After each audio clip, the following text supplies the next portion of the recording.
स्वाति जी गुरुग्राम से। राधे राधे। महाराज जी आपके चरणों में कोटि कोटि प्रणाम। महाराज जी मेरा सवाल है कि अनजाने में किसी से गलती हो गई हो और उस गलती से किसी का नुकसान हो गया हो, जो अनजान में हुआ था, उसको माफी अभी कैसे मिलेगी? इसके बुरे कर्म से हमने कैसे छुटकारा पा सकते हैं? वैसे अनजाने में जो कुछ ऐसे पाप हैं जो हो जाते हैं, जैसे हम असावधान है, नीचे देखा नहीं, कोई जीव मर गया, या हम गाड़ी से चल रहे हैं, अचानक कोई जीव क्रॉस कर रहा है, अब तुरंत कंट्रोल करते करते घटना घट गई और हमारे हृदय में जो जलन हुई उसकी, वही उसका प्रायश्चित है। क्योंकि हमने कोई संकल्प नहीं किया, हमने कोई मारने का प्रयास नहीं किया, या हमने किसी के नुकसान की कोई वृत्ति नहीं रखी। अचानक कोई ऐसी घटना घट जाती है तो उसमें जो हमको जलन होती कि मेरे से ऐसा क्यों हो गया, वही उसका प्रायश्चित हो जाता है। और जो थोड़ा विशेषता, तो फिर स्वप्न में उसको दंड मिलता है। भयावह स्वप्न देखा, बड़ा बस खत्म हो गया, ऐसा हो गया। जो जानकारी से पाप होते हैं उनका प्रायश्चित करना, अनजाने में जो हो जाते हैं उनका प्रायश्चित दो रूप में हो जाता है। एक तो स्वयं में भयंकर जलन पैदा हो जाना, जैसे आपको कि कैसे मैं उऋण हूँ, कैसे मैं उससे निकलूं, तो यही उसका प्रायश्चित है। और दूसरा स्वप्न आदि में भयावह स्वप्न नहीं आते, चार लोग मिलकर हमें मार रहे हैं, पीड़ा दे रहे हैं, फिर जगह तो कुछ नहीं था, तो जो उतनी देर पीड़ा मिली वो अनजाने में किए हुए पाप का प्रायश्चित हो गया। समझ पाए आप? संदीप गौड़ जी आगरा से। राधे राधे जी। राधा वल्लभ श्री हरिवंश महाराज जी आपके चरणों में कोटि कोटि प्रणाम। महाराज जी आम धारणा है कि मनुष्य को अपने कर्मों का फल अगले जन्म में मिलता है, इसलिए वह निर्भीक होकर इस जीवन में अधर्म के जरिए धन संपदा का अर्जन करता है और लेकिन अत्यधिक अपराध बन जाने पर इसी जन्म में उसको दंड प्राप्त, जैसे महत अपराध बन जाए तो आयु क्षीण हो जाएगी और उसकी अकाल मृत्यु का योग बन जाएगा। साधु अवज्ञा तुरत भवानी, कर कल्याण अखिल के हानि। छोटे मोटे अपराध तो ठीक है, लेकिन अगर महत अपराध बन जाए तो तत्काल लागू हो जाएगा। नहीं, अत्यंत दुष्ट को गोली मार दी जाती है, न्यायालय तक पहुंचाने की बात पीछे होती है, पहले उसको गोली मारी जाती है। नहीं तो न्यायालय कानून के अनुसार फिर अपराधी को फांसी या सजा मिलती है, लेकिन अत्यंत दुष्ट जैसे आतंकवादी है, क्योंकि अगर उनको चांस मिला तो फिर तो उनको मृत्यु दंड ही उनका सच्चा मार्जन है उनके अपराध का। तो जब महत अपराध बन जाता है तो फिर इसी जन्म में लागू हो जाता है। और साधारण अपराध बनते हैं शुभ अशुभ, तो वो उसके चलते रहते हैं, फिर भगवान देते हैं, क्योंकि अनंत जन्मों का हिसाब किताब है। तो हमें लगता है कि इस कानून को ऐसा ना समझा जाए कि गलत है। नहीं, हमारी भारतीय संविधान में भी देखो, सबको तुरंत दंड मिल जाता है क्या? 10-10 वर्ष मुकदमा चलता रहता है, जबकि एक प्रदेश एक देश और अनंत ब्रह्मांडों का हिसाब किताब अगर एक जन्म के बाद, तो फिर कोई आश्चर्य की बात नहीं है। कभी कभी 20-20 वर्ष हो जाते हैं मुकदमा चलते हुए, फिर उसे सजा होती है। तो इसलिए ये भागवतिक जो कानून है उसे उसको इसी जन्म में अशांति, उद्विग्नता, भय, शोक, चिंता, मृत्यु, ये तो प्राप्त होते हैं। और परिणाम जो होता है वो फिर कई जन्मों तक, जैसे भीष्म जी कह रहे हैं मुझे 100 जन्म तक याद है, मैंने ऐसा कोई पाप नहीं किया, कि 6 महीना बाणों की शैया पर। तो फिर उदाहरण में भगवान ने आगे दिया कि आप एक राजा थे और आपने एक सर्प को झाड़ी पे डाला, कांटों पे, वो 6 दिन में तड़प तड़प के मरा, तो तुम्हें 6 महीना बाणों की शैया पर। तो मतलब हमारा हजारों सैकड़ों जन्मों का हिसाब किताब चल रहा है, पूरा रजिस्टर भरा हुआ है। अब रजिस्टर बढ़ाने नहीं आए, मिटाने आए हैं। हम ऐसा भजन करें भगवान का कि संचित कर्म भस्म हो जाए और क्रियमाण जो नए हो रहे हैं वो पवित्र आचरण हो और भगवत समर्पित हो, तो वो निष्फल हो गए, वो हमें बांध नहीं पाएंगे। शुभ भी बंधन है, और जो हमारा प्रारब्ध है वो निष्प्रभावित हो जाए कि हमको परास्त न कर पावे। तीनों प्रकार के कर्मों का शासन भगवान के भजन के द्वारा किया जा सकता है। संचित को भस्म, क्रियमाण को निष्फल और प्रारब्ध को निष्प्रभावित। प्रभावित तब माने जब हमको रौंद के गिरा दे, भगवान से विमुख कर दे, तो भगवान से विमुख कर दे, इतना बड़े प्रारब्ध की सामर्थ्य अब नहीं रह गई। तो हम ऐसा भजन करें कि विध्वंस कर दे संचित कर्म को और निष्फल कर दें क्रियमाण को और निष्प्रभावित कर दें। हम भगवान के अंश हैं, हम भगवान सच्चिदानंद के अंश हैं और मनुष्य जन्म यही करने के लिए मिला है, केवल भोगने के लिए नहीं मिला। केवल भोगने के लिए पशु योनियां हैं, देव योनियां हैं, मनुष्य योनि नए कर्म का। तो हम ऐसा भजन करें, ऐसा परोपकार करें, ऐसा परहित करें कि हमारा मंगल हो जाए। इसी जन्म में हम इन 3 कर्मों से मुक्त हो जाएं, क्रियमाण, प्रारब्ध और संचित। तीनों से हम त्रिगुणात्मिका माया से मुक्त होकर भगवान को प्राप्त हो। किसका प्रश्न था? हाँ प्रभु। तो ये भागवतिक और हमारे भारतीय कानून को भी देख लो, कहाँ तुरंत सब कुछ हिसाब किताब हो जाता है क्या? वर्षों लगते हैं। तो फिर तो भगवान का बहुत बड़ा दरबार है। पर ये जो बात बताई ना तत्काल, हाँ हमने देखा एक बदमाश जो है भाग कर आया था जब हम शेनपुर में थे, बगीचे में बहुत बड़ा जंगल था, उसमें उसकी हालत ये थी 5 मिनट चैन से बैठ नहीं सकता। बत्तख रुका क्यों? बस मतलब भयभीत, अशांत, उद्विग्न, विषाद युक्त। तो ये कर्म का ही तो फल है ना कि चैन नहीं है, शांति नहीं है, हर समय भय लगा, कहीं से भी कोई आ सकता है, पुलिस आ सकती है, या उसकी पार्टी में विरोध हो गया था, हमारी पार्टी का ही कोई हमें मार दे, बड़ा भय, बड़ा भय। तो मनुष्य जन्म मिला है निर्भय होने के लिए, निश्चिंत होने के लिए, निशोक होने के लिए। ये होगा भगवान की शरण में। भगवान की शरण में जो शभीत आया आवा शरणाई रखियों ताई प्राण की नहीं। भगवान कह रहे जैसे प्राणों की रक्षा हम अपने लोग करते हैं, ऐसे भगवान हमको अपने प्राणों की तरह रक्षा करते हैं यदि हम भगवान की शरण में हो जाए। तो निर्भय होकर कोई पाप तो नहीं कर सकता ज्यादा दिन, भयभीत, शोक मगन, चिंता और ये सब। और जब पाप बढ़ गया तो किसी के मारने की जरूरत नहीं, वो अपनी भी मौत मर जाता है, बहुत दुर्गति होती है। अवश्य में वो भोक्तव्यम कृतम कर्म शुभा अशुभम, शुभ अशुभ। ऐसा नहीं है कि कोई गलत करने वाला सजा बना रहे कि क्या श्रृंगार है, घर और परिवार सब सुसज्जित, ऐसा नहीं। मिटिया मेट होते हुए देखा है और आप लोग भी देखते हो। थोड़े दिन चलता है, थोड़े दिन पुण्य जब तक रहेंगे ना तब तक चलेगा, इसके बाद मिटिया मेट हो जाएगा। मंदोदरी रावण की छाती कूट के ऐसी कहती कि प्रीतम जब तुम चलते थे तो धरती कांपती थी और राम विमुख असहाल तुम्हारा, रहा कोकुल रोवनिहारा। प्रत्यक्ष दिखा देते हैं भगवान, पाप कर्म करने वाला अंततो गत्वा विनाश को ही प्राप्त होता है। हाँ तत्काल नहीं है, तत्काल नहीं है कि आपने किसी का कत्ल किया और आप तत्काल आपका गला काट दिया, ऐसा नहीं, ना हमारे कानून में है और ना भागवतिक कानून में है। समय, समय का इंतजार करो, अपने आप दंड मिल जाएगा, अपने आप दंड मिल जाएगा। तुम्हारा कर्म ही तुमको दंड देगा, तुम्हारा कर्म ही तुम्हें दंड दे देगा, कोई दूसरा दंड नहीं देता, कर्म ही देता है दंड। किसी की खोपड़ी में, तुम्हारी खोपड़ी में बैठ जाएगा, तुम्हारी खोपड़ी में बैठ के तुम्हारे हाथ से तुमको जहर खवा देगा, तुम्हारे हाथ से तुमको पंखे में लटका देगा, तुम्हारे हाथ से गोली शूट करवा देगा। कर्म बलवान है, इसलिए ऐसा ना मानना चाहिए कि बाद में देखा जाएगा, देखने लायक नहीं रहोगे, ऐसा दंड आता है देखने लायक नहीं रहो। सच्ची कहते हैं पाप से डरो, वो जब फलीभूत होता है ना तो अच्छे अच्छों के, हाँ भगवत प्राप्त संतों के शरीर में भी प्रारब्ध अपना प्रभाव दिखाना चाहता है। रामकृष्ण परमहंस जी के गले में कैंसर, बड़े बड़े महापुरुषों के कर्म अवश्य भोगना पड़ता है। इसीलिए कोई ऐसा ना समझो कि हमने जो कर्म किया उसका फल नहीं मिलेगा। अगर कहीं डिलीट कर सकते हो तो एकमात्र भगवान का भजन है, दूसरा कोई उपाय नहीं।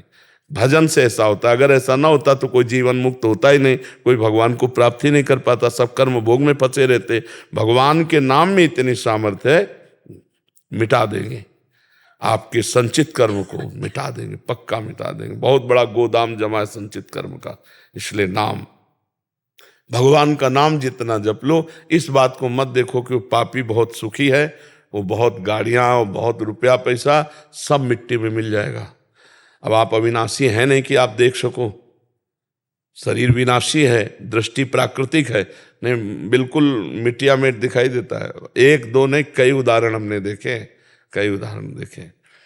इसी जन्म में जहां ताज बांध करके चलते थे दुखिया को न सताइए, दुखिया देगा रोए, और जब दुखिया के मुखिया सुने तब तेरी गति का मिट्टी में मिल गए। इसलिए बहुत कर्म किसी को बख्शता नहीं है। इसलिए मत सोचो कि हमारा पाप कर्म कोई जान नहीं पाया, जान नहीं पाया, लेकिन वो सरकारी बैंक में जमा ब्याज सहित मिलेगा तुम्हें। अगर मिटा सकते हो तो भजन के द्वारा मिटा दो, नहीं तो भोगना पड़ेगा। अभी मिटा दो, निकल पड़ा तो भजन करते हुए भी भोगना पड़ेगा। ये भी बात है। पूर्व का जैसे बाण छूट गया, वो तो लगेगा कि जो तूड़ीर में उसे भस्म कर सकते हो, तो जो संचित कर्म है वो तो भस्म हो जाएंगे, लेकिन जो प्रारब्ध बन के आ गया, अगर भजन में चित्त लगाए तो प्रभाव कम रहेगा, पर शरीर में रहेगा उसका प्रभाव। आप समझ पाए प्रभु? रमेश जी नोएडा से। गुरुदेव आपके चरणों में कोटि कोटि प्रणाम। महाराज जी, महापुरुषों और महाराज जी आपसे भी सुना है कि प्रकट शरीर का ज्यादा महत्व तब तक है जब तक भगवत प्राप्ति नहीं होती, परंतु शिष्य और भक्तों के लिए गुरु जी के प्रकट शरीर का बहुत महत्व है। उनकी चाहत है कि गुरु जी के प्रकट शरीर में दर्शन, सत्संग, एकांतिक वार्तालाप दीर्घ आयु तक बना रहे। ये जानते हुए भी मृत्यु लोक में स्थूल प्रकट शरीर की आयु श्वास सीमित है। प्रियता, प्रियता और जो सानिध्य में लाभ मिलेगा वो अमोघ होगा। अब जैसे हमारी वाणी आप टेप कर लो और उसको सुनो तो पकड़ पाओ तो पकड़ पाओ, लेकिन जैसे आप सामने आए हो, अब हमारी दृष्टि पड़ रही, इसका एक अलग प्रभाव होगा, इसका प्रभाव होगा। जैसे आप इतने में बैठे हो ना, एक अजीब वातावरण आप खुद देखिएगे। भजन का एक प्रभाव होता है। जैसे व्यभिचारी पापी आदमी जहाँ बैठता है उस जगह अपवित्र हो जाती है, उससे संभाषण करने मात्र से अपवित्रता आ जाती है। ऐसे भगवत प्रेमी, भगवत भजनानंदी, उनके दर्शन से, उनके संभाषण से, उनके सानिध्य से हमको पावर मिलता है।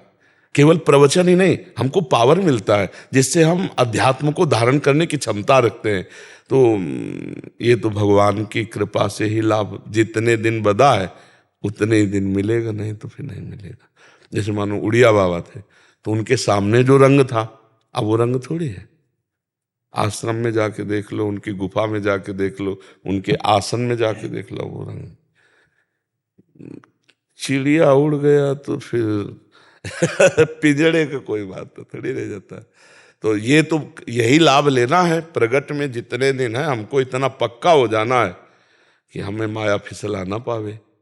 नहीं, कुछ ऐसा हो सकता है हमसे कि ये लाभ जो है लंबे समय तक मिलता रहे। ये तो सुनो भरत भावी प्रबल, बिलख कहो मुनिनाथ, हानि लाभ जीवन मरण जस अपजस विध्यान। जैसे मानो किसी की भावनाओं की हम किडनी अपनी दे दें, आप स्वस्थ हो जाएं और आप बोलें। तो एक भाई यहाँ जहाँ बैठे हैं वहीं आए थे, उन्होंने कहा 2 बार ट्रांसप्लांट करा चुके, तीसरी बार फेल हो गया। जरूरी थोड़ी पास हो जाएगा। और आप देखो भगवान की कृपा से 19 वर्ष तो हो ही गए, तो वही फेल किडनी दहाड़ रहे, नहीं दहाड़ रहे। और अगर वो चलाना चाहें तो हो सकता है 10-20 वर्ष और चल जाए, और ना चलाना चाहे तो आखिरी डायलिसिस हो। कुछ कहा नहीं जा सकता, उनके बस की बात है। सच्ची कहते हैं तो हाँ, बस केवल बस उन्हीं के चलाए चल रहे, और वही जितने दिन चलाएंगे चलेगी। नहीं तो ऐसा समझो नींव खत्म हो चुकी, बिल्डिंग टिकी हुई है, नींव खत्म हो चुकी है, और बिल्डिंग सब शरीर की नींव है गुर्दा, उसी से लीवर दिल सबका कनेक्शन रहता है, सब फेल है। भगवान कभी कभी अपने आप ही प्रार्थना हो जाती है कि ये समय काफी लंबा वैसे हमने देखा है कि जैसे हम एकदम गिरे, 2-4 दिन एकदम चपेट मारती है किडनी, फिर हम एकदम पावर में हो जाते हैं। तो ये आप लोगों की जो प्रार्थना है ना, भक्तों की जो भावना है ना कि हमें 4 दिन और अवसर मिले, तो हमें लगता है सबका आशीर्वाद और प्रेम हमें तुरंत खड़ा कर देता है। हम जब 12 बजे जगते हैं ना, तब 2 बजे रोड में आ पाते हैं, और ये सब चलता रहता है 9:30 बजे तक ऐसे ही। तो भला किडनी फेलियर आदमी से कैसे चल सकता है? बोलने में प्यास लगती हो, पानी हमारे लिए ब्रेक लगा हुआ है। इसमें आप सबका आशीर्वाद काम कर रहा है। मतलब जीना तो उतने ही दिन है जितने दिन निश्चित है, पर जीने का तरीका जो अच्छा है इस समय, ये आप सबके आशीर्वाद से, गुरुजनों के आशीर्वाद से कि ये मंगलमय कार्य हो रहा है, भगवान करा रहे हैं। बकाया हमने कभी स्वीकार नहीं किया कि तुम्हारा पेट फाड़कर हमारा किडनी सही हो, ऐसा हम कभी स्वीकार नहीं करेंगे किसी के लिए भी, क्योंकि हम नहीं चाहेंगे। हम क्यों जिए? हम जीना चाहते हैं श्री जी की इच्छा पूर्ति के लिए। तो उनकी इच्छा इतनी बलवान कि फेल किडनी भी चलती रहेगी। मूकम करोति वाचालम पंगुम लंघयते गिरिम यत् कृपा तमहम वंदे परमानंद माधवम। तो हम जानते हैं अपने स्वामी के बल को, फिर हम दूसरे का सहारा क्यों ले। आपको चलाना तो इन्हीं किडनी से हो सकता है। आप बताओ, अगर आप अचानक हमें देखो, हम ना बताएं, तो आप क्या ये रिजल्ट दे सकते हो कि किडनी फेलियर आदमी है? आपको बाहर से ऐसा महसूस होगा कि हम किडनी फेलियर है? अब केवल हमें जानकारी भरना हो आपको, और आपको इनको कोई रोग है क्या, या कहो जाके अंदर ढूंढो किडनी फेलियर कौन है, तो हमारी तरफ नहीं देखेगा, वो आपकी तरफ भले देखे। तो श्री जी का प्रताप, इसमें भगवत प्रताप ने, डॉक्टरों ने तो कह दिया था 2.5 या 5 वर्ष बहुत चलेगी तो चलेगी, क्या मर जाओगे। तो अपने आप ही अंदर से प्रार्थना होती है कभी कि इसका हमारे महाराज जी स्वस्थ रहे, जी। क्योंकि एक्सरसाइज अपनी स्वस्थता के लिए कर रहे हैं, पर जी। अपने आप हाँ, नहीं, आप सबकी सद्भावना, सद्भावना में बड़ी दम होती है। सद्भावना ही बहुत आयु वर्धन करती है, और असद भावना जो है आयु का नाश करती है। तो ये सब कर्तुम अकर्तुम अन्यथा कर्तुम, भगवान और भक्त दोनों मिलकर सुरक्षित किए हुए। और हम एक कृपा ये देखते हैं कि लोग प्रायः संतों के पास जाते हैं आशीर्वाद लेने, और हमारे पास आते हैं आशीर्वाद देने। बताओ, आश्चर्य की बात देखो ना, वो कितनी माई बहन ऐसे उठेंगी और ऐसे कहेंगे बाबा तू चिरजीवी रहे, बाबा तेरी आयु बढ़े।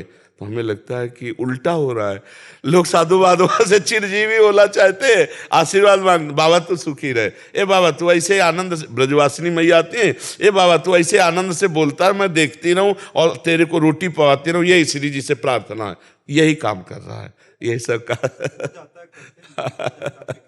जी जी जी। उर्मिला जी दिल्ली से। राधे राधे। राधा वल्लभ श्रीरविंश महाराज जी, राधे राधे। महाराज जी, सत्संग से ये बात पक्की हो गई है कि ब्रह्म सत्य है, जगत मिथ्या है, परिवर्तनशील है, खुली आंखों का सपना है। फिर भी जब अपने वालों के जीवन में कुछ उतार चढ़ाव आते हैं तो मन कुछ समय के लिए विशेषता। हाँ, स्थिति और जानकारी में यही अंतर होता है। जानकारी है पर स्थिति नहीं है, तो अवसर आने पर फिर धोखा हो जाएगा। और स्थिति है अगर अंदर, तो फिर नहीं कोई फर्क पड़ेगा। तो अभी क्या जानकारी है, स्थिति नहीं है। स्थिति के लिए भजन करना होता है, और जहाँ मोह का नाश हुआ फिर कोई हर्ष शोक मिलना बिछुड़ने में किसी भी तरह का नहीं होता। वो बिल्कुल ऐसे दिखाई देता है कि ये सब क्रम है, ये सब क्रम है। इस पूरे लोक का नाम है मृत्यु लोक। यहाँ जितने सब मरेंगे और सबका टाइम है, फिर रोना क्या, फिर परेशान क्या होना। जाना है एक दिन, सबको जाना है, हमें जाना है, आपको जाना है। जाने की तैयारी कर लो। यहाँ से ले क्या जाओगे?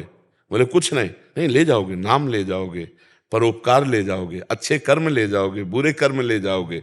ये तैयारी करो, अच्छे कर्म करो, परोपकार करो, भगवान नाम जप करो, तो अभी आनंद आ जाएगा, और मरने के बाद तो परमानंद रहेगा ही।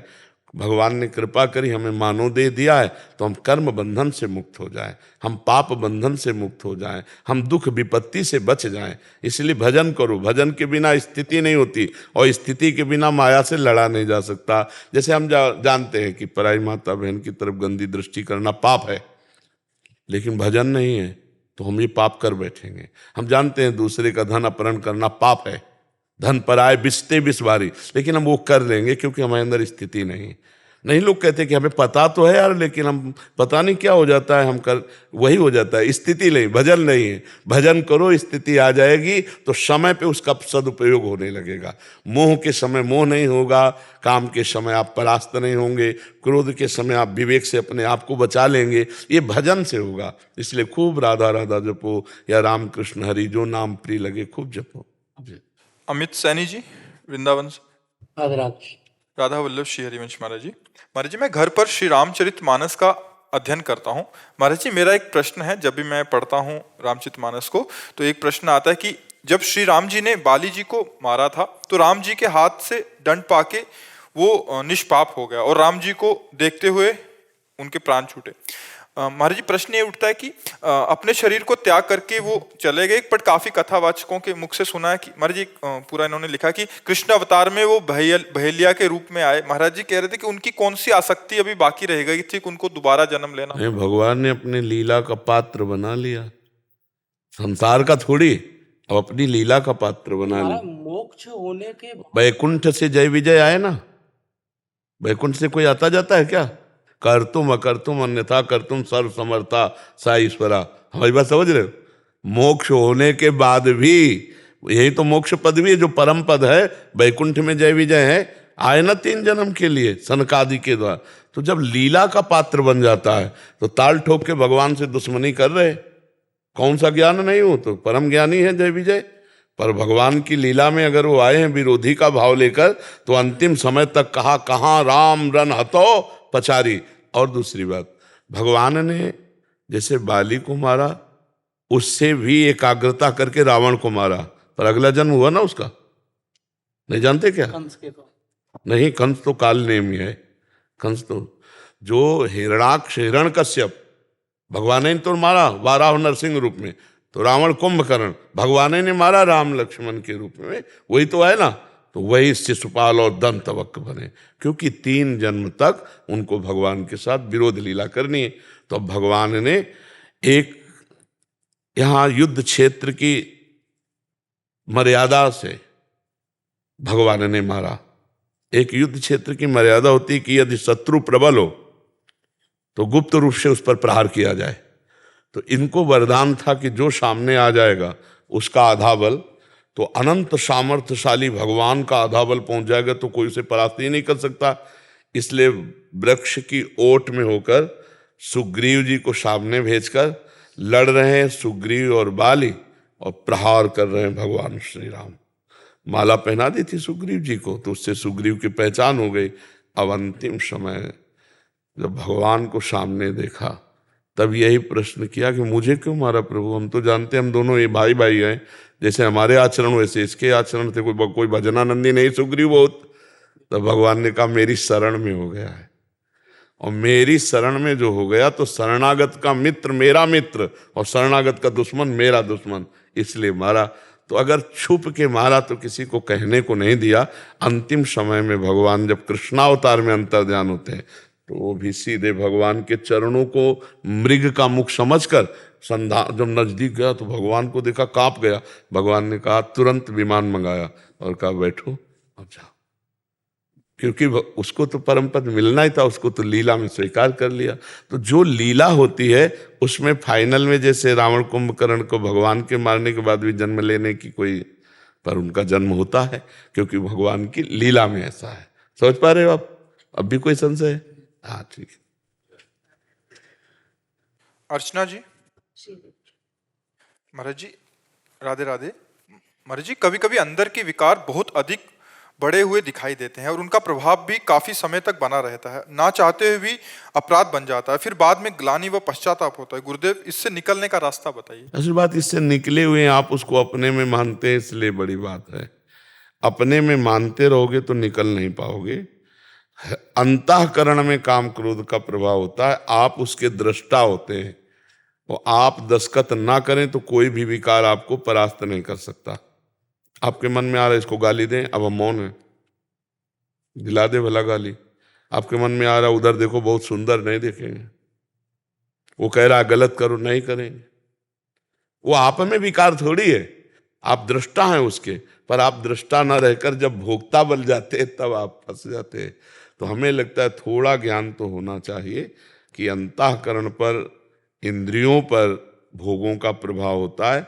मैं तत्व जो है, जो आत्म तत्व है, इस पर कभी कोई मलिनता अपना प्रभाव दिखाई नहीं सकती। और वो हम हैं जो हम देखने वाले हैं, पर हम मान लेते हैं मन की विकार को इतनी मित्रता हो गई है मन से कि उसके हर विकार को हम अपने, यार आज मन कहता है ये खाएं, आज ये मन कहता है देखें, तो अब देखो मन मिला रसेंद्री से तो खाने की बात कर दी, और मन मिला नेत्रेंद्री से तो देखने की बात कर दी, और मन मिल गया जनेंद्री से तो भोगने की बात कर दी, मन मिल गया श्रवणेंद्री से तो सुनने की बात कर दी। और इस सब के आप जज हैं। क्या सुनना ठीक है वही सुनो, क्या भोगना ठीक है वही भोगो, क्या देखना ठीक हो वैसे ही देखो। तो अब क्या हो गया कि आप जज ना रह करके उसके गुलाम बन गए, वो जो कहता है वही करते हैं। इसीलिए ये हमें लगता है बहुत भारी है विकार और बहुत परास्त करते। नौजवान थे जब, तो उपवास, गंगा जी के हर कष्ट को सहना, और कभी कभी मन विषयों की तरफ लालायित होता, तब गंगा जी में खड़े होकर प्रार्थना की कि प्रभु क्या उपाय हो सकता है। भोजन ना ठीक से पाना, उघार रहना, गर्मी सर्दी सहना, सब हो रहा है। पर ये विकार, तब गंगा जी की ने कृपा करके, अरे तू साक्षी है, तू मन में क्यों तदात्म हो रहा है, जरा सी समझ ठीक हो जाए तो ये सब ठीक हो जाएगा। जरा सी समझ है, अपने ऊपर विकार को लेना मतलब परास्त होना, और मन पर विकार आया उसके आप दृष्टा हैं, आप अब सही उत्तर दीजिए। मन कहेगा भोग लो, नहीं गलत है, गलत, भूल ही ना दे कुमारक पाऊं, नहीं, अब वो जलाएगा उसको, सह जाओ, बस ठीक हो गए, महात्मा हो गए। यम ही न व्यथ्यंते ते पुरुषम पुरुषर्षभ सम दुखा सुखा धीरम सोमृतत्वाय कल्पते। डरना नहीं, डरो मत, ये इतने समर्थ नहीं कि भगवान के नाम जापक भक्त का नाश कर सके। सीम की चाप सके को तासु, बड़ रखवार रमापति जासु। इसलिए खूब नाम जप करो और भगवान का आश्रय रखो। ज्ञान ना भी होगा तो भी पार हो जाओगे। भगवान के नाम में बड़ी सामर्थ्य है, विकारों में सामर्थ्य नहीं है। विकार इतने सामर्थ्यशाली नहीं कि भगवान के नाम जापक को भी परास्त कर दें। जी, ब्रिज बिहारी दास जी। राधे राधे महाराज जी। महाराज जी, इनका प्रश्न है कि जब साधक घर से निकलता है तो उसे प्रारंभ में एकांत भजन करना चाहिए या फिर साधु समागम में? साधु समागम, एकांत से बनने, क्योंकि उस समय नया है, अटैक बहुत होंगे उसके अंतर में और बाहर में, उसको साधु के घेरे में रहना चाहिए। प्रथम भगति संतन कर संगा, साधु के घेरे में रहना चाहिए। संगम त्यजेत मिथुन व्रति नाम मुमुक्षु सर्वात्मना न विसजेत बहिरिंद्रियाणि एकश्चरण धाश्चित मनंती से युंजीत तद वृत्ति सुसाधु सुचेत प्रसंगा। अब इसमें पूरे साधक के लिए, मुमुक्षु जो घर बार त्याग करके भगवान की प्राप्ति के लिए चला है, उसको चाहिए कि मैथुन धर्म से युक्त प्राणियों का संग ना करे। जो विषयी हैं, जो नाना प्रकार के भोग वासनाओं से ग्रसित है, उनका खाओगे, उनके संग बैठोगे, उनकी बात करोगे तो वही रंग चढ़ जाएगा। तो क्या करे, बोले सर्वात्मना न विसजेत बहिरिंद्रियाणि, इंद्रियों को बहिर्मुख ना होने दे, अंदर भगवत चिंतन में लगावे। और भगवत चिंतन जब हो रहा है तो एक चरण, अपने को अकेला समझे, कोई साथी नहीं विश्व में। अगर आपको साथी की जरूरत है तो बोले तद व्रतेषु, भगवत व्रत धारण करने वाले, भगवत प्राप्ति की लालसा वाले या भगवत प्राप्त महात्माओं का संग अत्यंत आवश्यक है। प्रथम भगति संतन कर संगा, दूसरी रतिमम कथा प्रसंगा, गुरुपद पंकज सेवा, तीसरी भक्ति अमान, चौथी भगत मम गुण गन, करे कपट तजगान। और फिर पांचवी भक्ति का मंत्र जाप मम दृढ़ विश्वासा, पंचम भगत सुवेद प्रकाशा, छठदम शील विरत बहुकर्मा, निरत निरंतर सज्जन धर्मा, सातों सम मैं जग देखा, मोते अधिक संत कर लेखा, आठों जथा लाभ संतोषा, सपने नहीं देखे पर दोषा, नवम सरल सब संचल हीना। पूरी साधना का स्वरूप भगवान श्री राम ने सबरी जी के सामने वर्णन कर दिया। तो पहली भक्ति का स्वरूप ही है ये साधु संग। और साधु संग बाड़ा है, जैसे कोई नवीन पौधे जग रहे हों तो उन्हें अगर आप घेरे पे रख के, बाड़ पे, बाउंड्री पे नहीं रखोगे तो फिर बकरी आदि चर जाएंगी, और अगर चर गई तो किनगा निकलना मुश्किल है। ये ऐसा पौधा है भक्ति का। फिर एक बार भ्रष्ट हो जाने पर फिर उत्साह नष्ट हो जाता है कि अब क्या यार, मतलब गिर गया। तो अगर हम वो बाउंड्री संतों की बाउंड्री है, जहाँ 10 साधु रह रहे हो, वहाँ रह रहे हो, तो आप गलत नहीं कर सकते, गलत नहीं सोच सकते। भगवत चर्चा, साधु दर्शन, तो हमें लगता है साधु दर्शन में, साधु संग में रहे। और जब मन एकांत में भगवदाकार होने लगे तो सबसे ज्यादा एकांत है अपना हृदय देश। शांत अंतर्मुख होकर बैठ गए। बाजार भी एकांत है जिसका हृदय पवित्र है, और एकांत में भी प्रपंच है जिसका हृदय अपवित्र है। देखो एकांत में बैठकर क्या सोचते हो, क्या चिंतन होता है। और आजकल मोबाइल है, बहुत है एकांत में नष्ट कर देने वाला है। इसलिए हमें लगता है साधु संग बहुत अति अनिवार्य है, साधु समाज में रहा जाए तो ठीक है। अब वो समय नहीं रह गया जैसे हम लोगों ने जीवन काटा ना, आज का समय ऐसा ना। अब मान लो आप किसी गांव में भिक्षा मांगने गए गंगा किनारे, और किसी लड़के ने रो दिया, बोले लड़का चुराने आने आया तो मार डालेंगे लोग, देखो मार। तो बहुत ही ऐसा अब कलयुग का ऐसा प्रभाव बढ़ रहा है। साधु समाज में रहो, तीर्थों में रहो, धामों में रहो, कहीं जाने की जरूरत नहीं, भजन करो।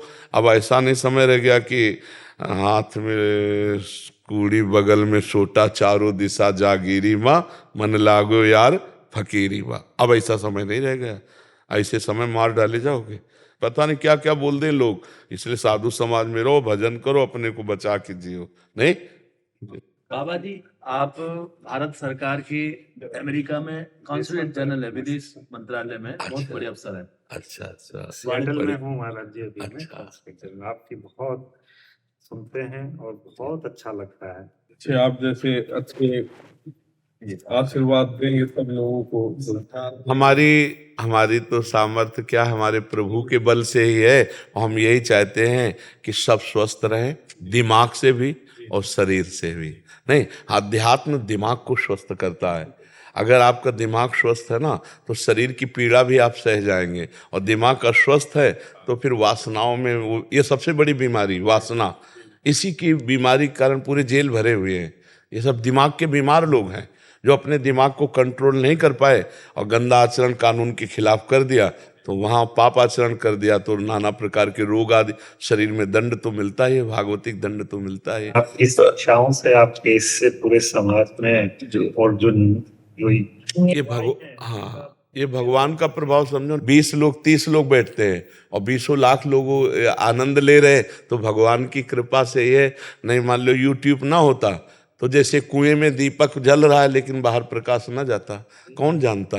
लेकिन भगवान संयोग बैठाल दिए कि यूट्यूब है, तो उससे चाहे अमेरिका से सुनो चाहे जिस देश से सुनो, सुन सकते हैं। बाबा जी, हम जज हैं, हमने महसूस किया कि जज को भी प्रभावित करने के लिए प्रयास करते हैं। हाँ। तो उसका मन जज का बड़ा दुख होता है, तो इसके लिए क्या? वैसे जज ही नहीं, पूरे जितने पद हैं इनमें 2 बातें उसको अपने अधिकार से नीचे गिरा देती हैं, प्रलोभन और भय।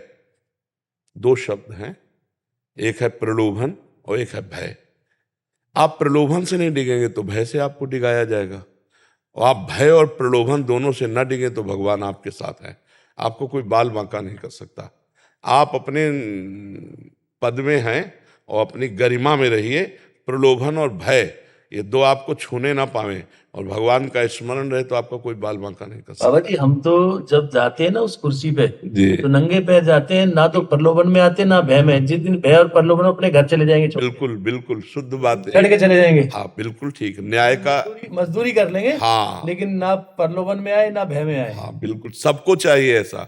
हर पदाधिकारी को हर पद में ये 2 ही शत्रु हैं, प्रलोभन या भय। टोटल आप देख लीजिए, इसी से गिरना होता है। अगर इससे ना गिरे तो हमारे राष्ट्र की सम्यक सेवा हो, दोषी को दंड मिले, निर्दोष मुक्त हो जाए, बहुत बढ़िया। इसमें परिवार का और माता पिता का बड़ा योगदान रहता है। हाँ बिल्कुल ठीक मेरी बात। माँ ने जब मैं जज बना था, एक बात कहा था, बेटा कभी बेईमानी चोरी मत करना, बिल्कुल कभी डरना मत। मेरा बेटा पीठ दिखा के जा रहा है, कभी पीठ दिखा के मत आना। बिल्कुल बिल्कुल, धर्म का स्वरूप माता पिता पहले गुरु होते हैं। एक बच्चापन में हमने एक नाटक देखा था, सुल्ताना डाकू। तो जब उसको फांसी की सजा हुई तो उससे अंतिम बात पूछी गई कि तुम्हें क्या अंतिम चाह है, तो उनका माँ से मिला दो। तो जब माँ आई ना, तो गले लगने के लिए चली तो नाक काट ली दांत से। तब लोगों ने पूछा ऐसा क्यों किया? बोले ये है मेरी फांसी दिलवाने वाली। एक कलम चुरा के लाया था, तब कहा था बहुत अच्छा बेटा, ये काम आएगी। मैंने समझा अच्छा कार्य है, और चोरी पे उतर गया, आज फांसी की सजा मिल रही इसके कारण। अगर पहली कलम पे थप्पड़ जमाया होता तो मैं चोर न बनता। तो माता पिता का संस्कार दिया हुआ आजीवन काम करता है, आजीवन का। अरे जी, आप सब ब्रिज 84 यात्रा करके पूर्णता हुई है यात्रा की। बहुत बहुत सुंदर, बहुत सुंदर। हमारे यहाँ श्री सेवक जी महाराज कहते हैं, सेवक शरण सदा रहे, अनत नहीं विश्राम, कै वाणी हरिवंश की, कै हरिवंश नाम। यदि चतुरासी जी का रोज पाठ कर लिया जाए, परम पवित्र श्री चतुरासी जी महामहिम प्रिया प्रीतम की प्रेम रस से भरी हुई है, तो 84 लाख योनियों से मुक्ति पक्का। देखो आज जो तुम 84 कोष ब्रज भूमि की यात्रा कराए ना, ये आप निश्चित समझ लो 84 लाख से मुक्त होने के लिए सर्वसमर्थ है ये परिक्रमा। अब जो हमारे अंदर वृत्तियां हैं असत, उनका नाश करने के लिए श्री चतुरासी जी है। भवजल निधि को नाव, काम पावक को पानी, प्रेम भक्ति को मूल, मोद मंगल सुखदानी। श्री चतुरासी जी महामोद मंगल सुख प्रदान करने वाली। और ऐसा ही नहीं, छुटी 84 भ्रमंते निरखय जुगल किशोर, निरखय जुगल किशोर भोर और रैन न जाने, पिए रूप रस मत भयो कछु बनई न आने, प्रेम लक्षणा भक्ति होए ही आनंदकारी, अरु वृंदावन वास सखी सुख के अधिकारी। चतुरासी जी, आप लोगों को परिचय में है चतुरासी जी? जानते चतुरासी जी? हमारे आचार्य का प्रधान ग्रंथ है चतुरासी जी वाणी। चतुरासी जी के अगर 12 पद रोज गायन करें तो हफ्ता में पूरी हो जाती है, बरसते 84, और रोज पूरी गायन करे तो कहना क्या। और दूसरी बात, नाम, सेवक जी ने 2 बातों पर बहुत जोर दिया है। यदि नाम च हरिवंश नाम बिसरे न छिन, श्री हरिवंश सहाय भल, हरिवंश भरोसे भय निडर, नित गर्जत हरिवंश बल। यदि चतुरासी जी का पाठ और नाम जब चलता रहे तो नाम बाणी जहां श्याम श्यामा तहां, नाम बाणी सुनत श्याम श्यामा सुबस, नाम बाणी निकट श्याम श्यामा प्रगट। नाम और बाणी अगर ये 2 पकड़ लिए जाए तो जैसे 2 पंख से उड़ करके पक्षी आकाश में यात्रा करता है, ऐसे हम नवनिवृत्त निकुंज में पहुंच जाएंगे। कुंज महल की टहल सुख, दंपति संपत्ति पाई है, जैसे रूप लाल हित प्रीति सो, जो 84 गाई है। तो हाँ, ये तो चतुरासी जी परिक्रमा दे आए। अब चतुरासी जी का रोज गायन करो और नाम जप करो तो देखो निकुंज पहुंच, कल्याण तो होता है ब्रजभूमि की परिक्रमा मात्र से, लेकिन श्री जी के पास पहुंच जाओगे ये वादा नहीं है। ये वादा नाम बाड़ी से होगा। कल्याण तो हो गया, इसमें कोई संशय नहीं। आप 84 कोस की परिक्रमा दे के आ रहे, हमारी ब्रजभूमि महामंगलमयी मोदमयी, लेकिन श्री जी के पास पहुंच जाओगे, इसके लिए श्रीमद चतुरासी जी और नाम है। आचार्य की कृपा से ही श्री जी तक पहुंचा जा सकता है, किसी तपस्या और साधना का फल। तो हरिवंश महाप्रभु साक्षात प्रियाजू की कृपा है, कृपा रूप जो वप धर्यो, और उनकी कृपा है चतुरासी जी। और चतुरासी जी का जो लाभ मिल सकता है वो नाम से मिल सकता है, क्योंकि बिना नाम जप किए बुद्धि पवित्र नहीं होगी। नाम जपत आई सब सोई, देव सुबुद्धि कृपा करी मोई, पोई सुगुन माला रचूं। सेवक जी महाराज कह रहे हैं, नाम जपते ही वो बुद्धि प्रकाशित हो जाती है, जो चतुरासी जी के रस को लेने की योग्यता। तो इसलिए खूब नाम जप करो और जितना बन सके चतुरासी जी का पाठ करो, और कोई नशा मत करना ब्रज 84 कोस की परिक्रमा की, और कोशिश करो कोई पाप ना बने। तो इसी जन्म में हमें लाडली लाल कृपा करके स्वीकार कर ले, आचार्यों की कृपा से निकुंज में प्रवेश हो जाए, जन्म जन्म का दुख और जन्म मरना ये सब छूट जाए। बड़ी कृपा है। और खूब नाम जप करो। देखना, वैसे आप देखो जब 84 कोस की परिक्रमा नहीं लगाए थे तब कैसा लग रहा था, अब कैसा लग रहा है? हल्का लग रहा है ना, पापलस। ये हाँ, ये परम मतलब एक आह्लाद। और अभी जैसे मिले, ये अगर स्वीकार कर लो कि रोज 12 पद चतुरासी जी के पढ़ेंगे और नाम का चलते फिरते उठते बैठते अभ्यास, तो आप देख लेना आपको कैसा, अगली बार मिलोगे तो फिर पूछेंगे कैसा आनंद है। नहीं, अब कोई नया पाप मत करना। जैसे कपड़ा धुल जाए ना तो बचा के रखना चाहिए, कोई दाग ना लगे। तो पक्का धुल गए हो, ब्रज 84 को हमारी समर्थ श्री कृष्णमय भूमि है, तो अब आप गंदे ना हो, कोई गलत आचरण ना हो, कोई धर्म विरुद्ध आचरण ना हो, तो फिर श्री जी की कृपा होगी, नाम वाणी की कृपा होगी, हम और आगे बढ़ेंगे। हमारी यात्रा लाडली लाल तक है। जब तक राधा वल्लभ लाल जी के चरणारविंद का साक्षात्कार ना हो तब तक यात्रा अधूरी समझो। वो मैंने सुना, जैसे कि हम 84 कोस करके आ रहे थे तो उसमें परिक्रमा में कई मंदिरों में ये बोला जा रहा था कि 3 बार अगर तुम 84 कोस करोगे तुम तुम्हारी मानी जाएगी। तो ये क्या हमें? नहीं, गलत ऐसा नहीं है, ऐसा नहीं है। हाँ, एक बार 84 कोस की परिक्रमा लग गई तो 84 लाख योनियों से मुक्त हो गए। अरे भैया, 3 बार करोगे तो मानी जाएगी, नहीं मानी नहीं जाएगी, तो ये सब फिर ही गई, ये सब फिर नहीं, देखो गाड़ियों में लगा रहे हो इसलिए, करे गाड़ियों में लगा रहे हो इसलिए। तो फिर क्या गाड़ी से जाओ? ये गाड़ी नहीं है क्या? शरीर गाड़ी नहीं है क्या? एक बात समझो, जिनको कम समय है और हमारे तीर्थ स्थलों का दर्शन करते हैं, जो परिक्रमा में मिलते हैं, आप गाड़ी से जाओ चाहे पैदल जाओ, आपने दर्शन किया ना, आप उस स्थल पर तो गाड़ी पे नहीं चढ़े। मान लो आप बद्री नारायण गए तो बद्री नारायण के जहाँ से गाड़ी से उतरे वहां पैदल दर्शन किए ना, तो धाम के दर्शन, क्षेत्र के दर्शन सब हो रहे। इन सब बातों को मत समझो। हाँ, जिनको सामर्थ्य है वो पैदल दे, जिनकी और सामर्थ्य है दंडवती दे। अब जिनकी समय कम है तो वो दौड़ करके गाड़ी से दर्शन करे आए। तो भगवत लीलाओं के स्थलियों के दर्शन मात्र से परम कल्याण होता है। अरे तुम तो पूरे 84 कोस की बात कर रहे हो, हम कह रहे मानसी गंगा का आचमन कर लो, राधा कुंड को देख करके थोड़ा जल ऊपर छिड़, इसी से सारे पाप नष्ट हो जाएंगे। ये हमारी ब्रज भूमि भैया, और फिर वृंदावन धाम, और फिर महाराज जी साथ है, तो हमको क्या परेशानी है। हाँ, अगर तुम्हें ऐसे लगता हो कि 3 बार से पूर्ति होती तो महाराज जी को खड़े करके 4 बार परिक्रमा करके दंडवत कर ले, हो गया। और क्या, सारा वृंदावन सखियों का है। महाराज जी आप सुभाष चंद्र बोस जी के पौत्र हैं और आप बहुत जिस कारण ये जन्म हुआ है उससे हमें तो पता नहीं है, पर कुछ कारण तो है। हाँ, सबसे बड़ा कारण है कि हमको अगला जन्म ना हो, अगर हो तो राष्ट्र के लिए हो, सही बात। देश के लिए हो, समाज के लिए हो, अपने लिए ना हो। यही सबसे बड़ा कारण। जो अपने लिए करते हैं वो स्वार्थ की वासना में बन जाते हैं। और जिस महापुरुष का नाम लिया गया वो हमारे राष्ट्र की शान है, हमारे राष्ट्र के लिए जीवन अर्पित किया है। इस नाम को सुनते ही रोमांच हो जाता है। ये सुभाष चंद्र बोस, चंद्रशेखर आजाद, भगत सिंह, इन नामों को सुनते ही हृदय में एक नवीन ताकत पैदा होती है। कैप्टन बत्रा जी थे जिन्होंने देश कारगिल लड़ाई में उनका शहीद हुए थे, आप उनके पिताश्री हैं। बहुत सुंदर, बहुत सुंदर, धन्यवाद। और धन्य है वो माता पिता जिसका ऐसा पुत्र हो जो देश राष्ट्र के प्रति, उनकी गाथा सुनी है हमने, हाँ, कारगिल के युद्ध में।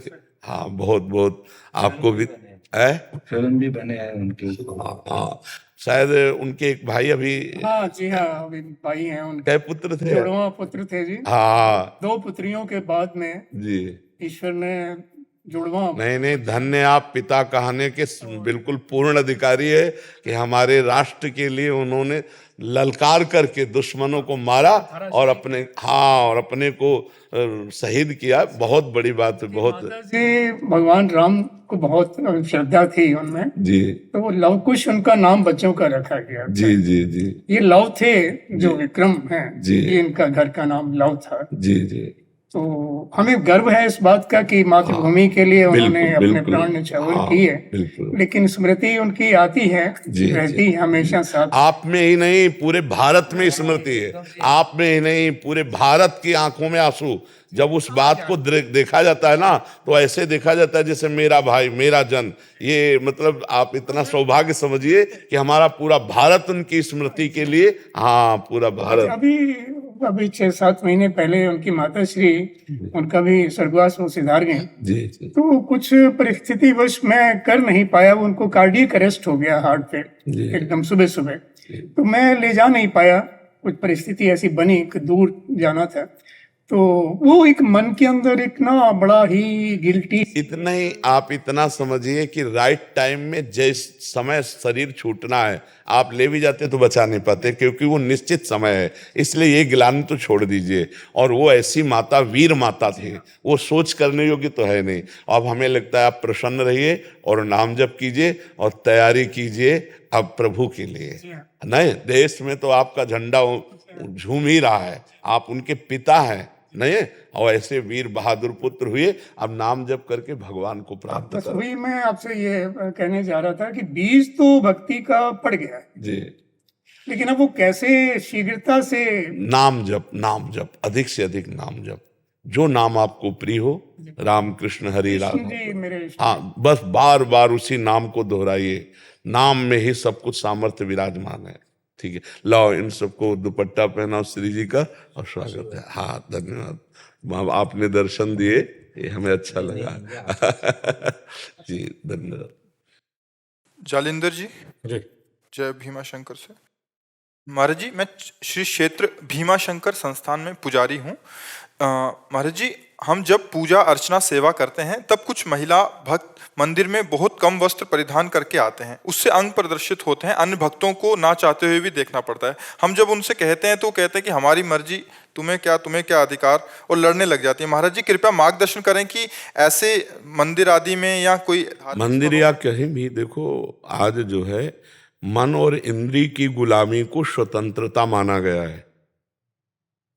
अध्यात्म के शब्दों में यदि समझेंगे आप, मन और इंद्री की गुलामी को स्वतंत्रता माना गया है। शास्त्र और गुरुजनों की आज्ञा को परतंत्रता माना गया है। इसीलिए प्रभाव नहीं पड़ सकता।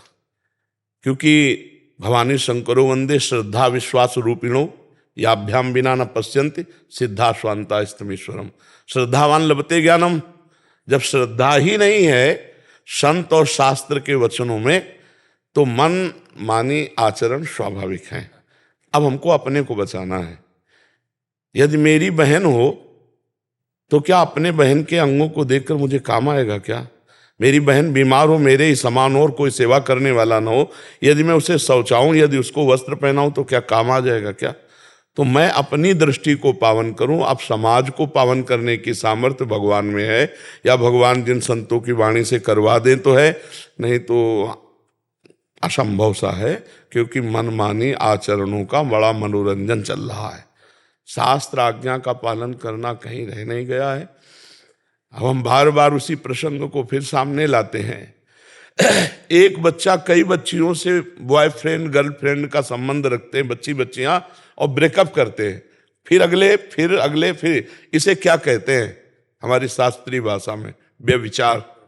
और व्यभिचारी पुरुष और व्यभिचारी स्त्री को किस भाव से देखा जाता है शास्त्र की दृष्टि में? तो संयम तो खो चुके, संयम खो चुके, पवित्रता खो चुके। अब ये लज्जाहीन मर्यादाहीन बुद्धि, ये क्या ऐसा वो सदुपयोग अपने शरीर का या अपने जीवन का कर पाएगी? बस वो तो अब उनके विषय में बोलने का मतलब है अपने को गाली खवाना, अपने को गाली खवाना। तो हमें लगता है हमें अपनी दृष्टि ठीक कर लेनी चाहिए, और तेरे भावे जो करे भलो बुरो संसार, नारायण तू बैठ के अपनो भवन बुहार। हाँ, तो हमारा शास्त्र और हमारे गुरुजी यही उपदेश करते हैं कि अपने आप को बचा लो, बस यही खास बात है। दूसरे को बचाने चलोगे तो आप भी घसीट जाओगे। मान लो आप हर बच्ची को ऐसे ही करो तो आपके ऊपर फिर रिपोर्ट हो जाएगी कि ये गलत दृष्टि वाला है। इसलिए जिस रूप में आओ प्रभु आप ही हो। हाँ, कोई आपसे पूछे तो उपदेश दे दो, लेकिन समझने वाला कोई है नहीं, समझने वाला कोई है नहीं। हमको अपने आप को समझाना होगा। आज का समाज, ये सब नौजवान भाई समझ रहे हैं ना, हम इनके चरणों में प्रणाम करते हैं कि भैया आप हमारे ऊपर कृपा करके सुनने आए हो और थोड़ा आचरण बदल रहे हो। मतलब बहुत बड़ा एहसान हम आपका मान रहे कि आप अपने आचरण सुधार रहे, आप साधु संग कर रहे, आप साधु के वचन सुन रहे। नहीं, कलिकाल है भाई, बहुत विचित्र कलिकाल है। ये तो पता नहीं कौन सी लहर चली है कि संतों के प्रति श्रद्धा हो गई। तो इसलिए अपने को सुधारा जाए, समाज को सुधारने की। नहीं, मैं अपने की बात नहीं कर रहा था। हम जब सेवा करते हैं वहाँ पे, तो काम करते वक्त जब लोग आते हैं तो लोग हमें ही बोलते हैं कि पंडित जी, हम पंडित जी है, तो बोले पंडित जी आप ही उनको कोई मार्गदर्शन दीजिए, आप बोल दीजिए। हमने बोर्ड भी लगा रखे हैं लेकिन सुनते कम है।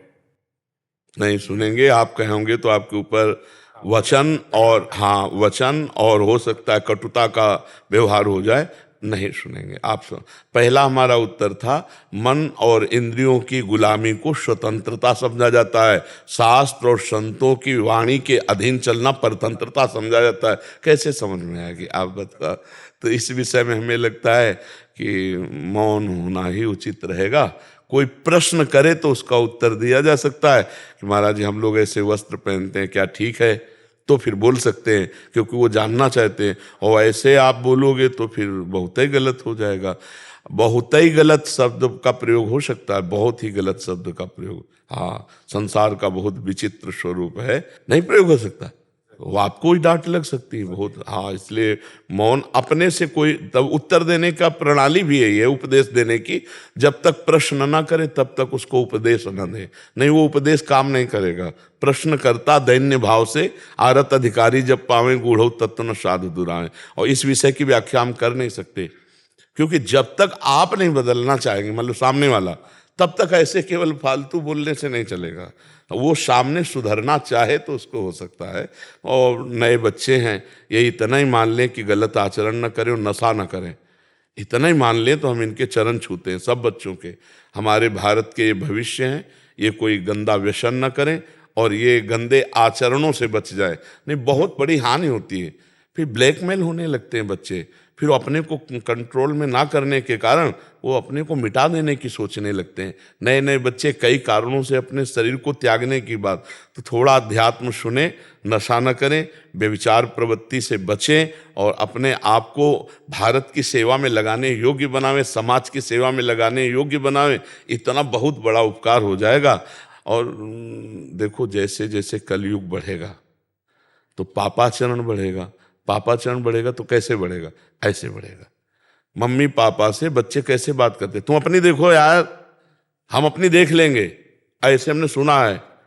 मम्मी पापा से कह रहे हैं ऐसे, तो हमारे अपने बाप की नहीं मानते, हमारी बात कैसे मान लेंगे? हमारी मान रहे हैं, यही बात हम प्रणाम करते हैं भैया, बहुत प्रणाम करते हैं।